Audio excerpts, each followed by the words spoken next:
And good afternoon to you. We're about to listen in to the governor with the latest update on reopening Illinois and the latest metrics. We are here today because tomorrow all 4 regions of the Restore Illinois plan are eligible to move forward into the revitalization phase, or phase 4 of our Restore Illinois plan.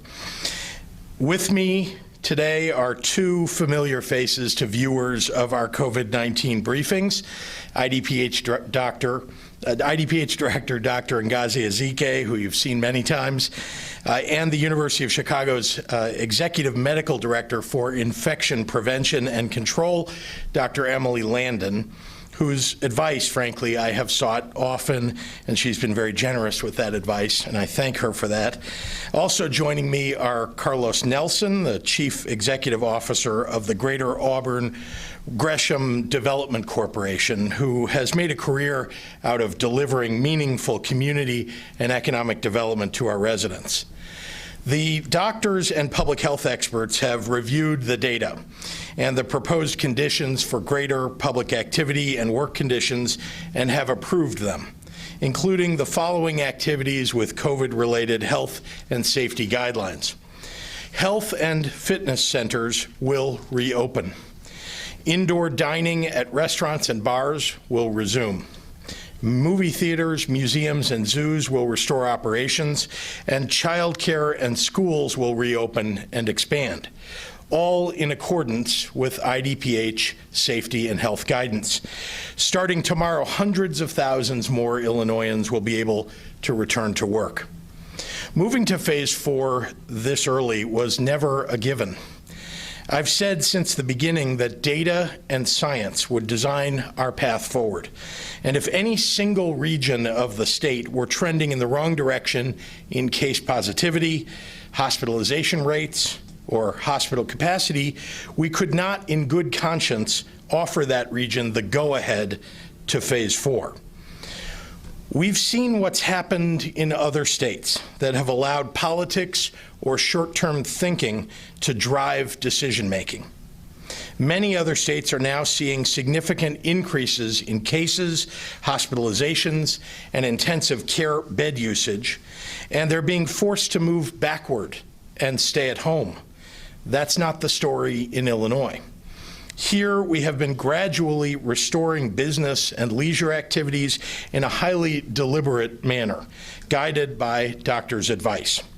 And Illinoisans are following the mitigations that we can each do ourselves, like wearing face coverings, keeping 6 feet distance between us, and washing our hands frequently. As a result, we have significantly reduced our positivity rate, our hospitalizations, and ICU bed use, and we've seen dramatic declines in COVID-19 deaths. This is not to suggest in any way that our battle is over. But so much progress has been made, and if we continue to follow the path the doctors recommend, we can continue our march forward toward more normalcy. It's because of the people of Illinois that we're seeing a trajectory of success where other parts of the country are not. And I want to take a moment to tell you a little bit about that trajectory and remind you of where we've come from. Statewide, our COVID-related deaths per day are down 65% from a high 6 weeks ago. Even as our testing continues to grow, our COVID cases are down 76% from the trend's height 7 weeks ago. From a peak in the first week of May, the number of COVID-positive hospitalizations, including in the ICU, has dropped by over 60%.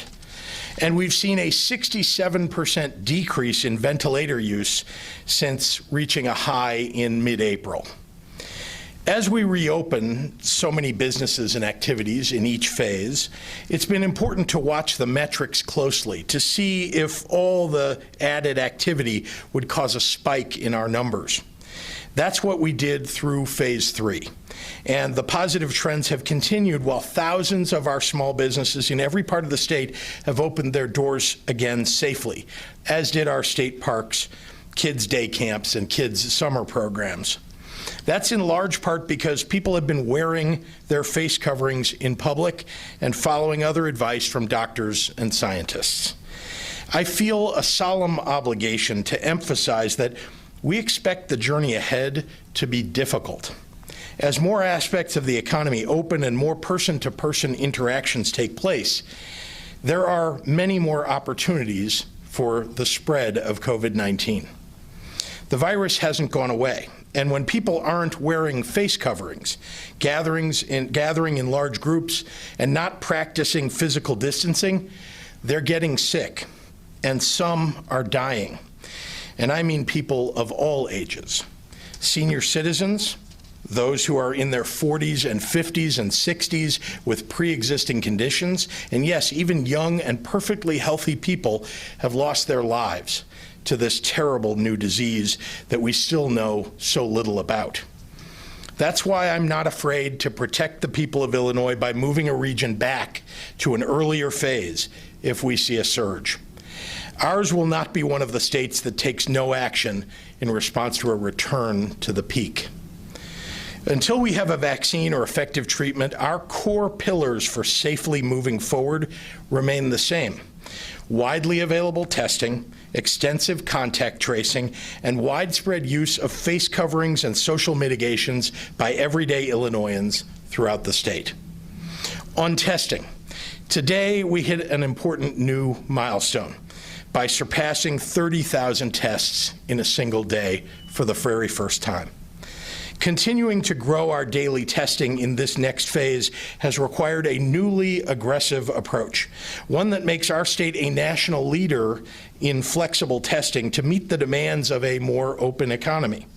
We're in the process of launching 12 mobile community testing teams that can be moved anywhere in the state to mitigate and suppress emerging outbreaks, including places like meatpacking plants, nursing homes, or other traceable gatherings. These mobile teams operate in partnership with a network of commercial labs that we've contracted with on a regional basis, allowing the delivery of results on an expedited basis. On contact tracing, we continue to build up our capabilities, including new hires that have increased the ranks of contact tracers already by 20% since June 1st, for a total of 550 active contact tracers so far across the state. 250 additional new tracers have been identified and will join their ranks over the next few weeks as we continue to scale up our operations, including new technology to multiply those new tracers' effectiveness. All 97 of Illinois' local health departments are participating and have applied for funding supported in total by $230 million for an increase in contact tracing. That money is on its way out the door, with final disbursement coming in the next few weeks. And because it's critical that we reach all our residents through every means possible, next month, community-based organizations will have the opportunity to obtain funding through IDPH to collaborate on contact tracing efforts alongside our public health departments. Of course, most important to our ability to minimize outbreaks is the efforts of everyday people to do their part. And to date, Illinoisans have reduced the rate of spread in their communities extensively. That's why we've seen the trends that we have and that have cautiously moved us through the Restore Illinois plan. As we move forward, it's critical that everyone continues to operate with those same mitigations. That means maintaining 6 feet of physical distance, washing our hands regularly, and crucially, wearing a face covering when in public places. Illinois required face coverings in public at the same moment that we began to slowly open more things up on May 1st. Since we implemented that one change, we saw all the numbers stabilize and then begin to fall. And in just the last week, we've seen other states like California and Washington following our lead in requiring face coverings.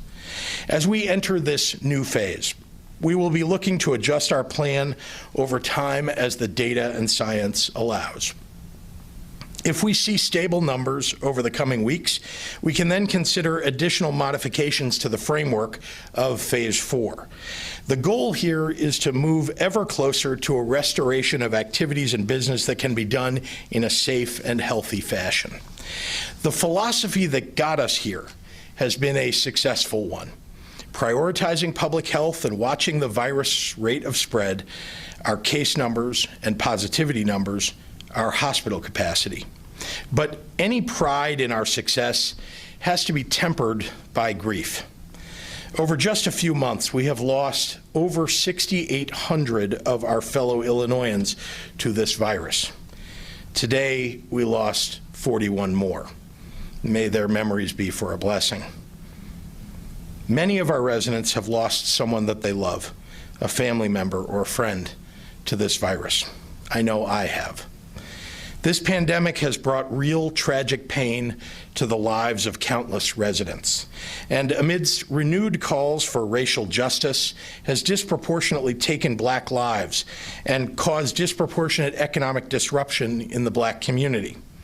As we take our next steps forward, and especially as we begin to safely reopen meaningful swaths of our economy, we have to continue to look out for one another. Our number one priority must be the health and safety of workers, families, and all of our state's residents. Illinoisans have demonstrated their commitment to that priority in countless ways. Let me highlight just one. Today, the Illinois COVID-19 Response Fund released its fourth and largest round of funding so far, nearly $7 million to over 40 nonprofit organizations all across Illinois, bringing its total impact to over $23 million so far, that has reached over 800 organizations statewide. This incredible effort is made possible by the more than 3,100 donors willing to give to their neighbors in these trying times, and by the vast network of nonprofits and volunteers who are on the ground serving families and helping them stay on their feet. This pandemic has brought so much hardship to so many. But through it all, the people of Illinois prove themselves to be the kindest and most generous in the nation.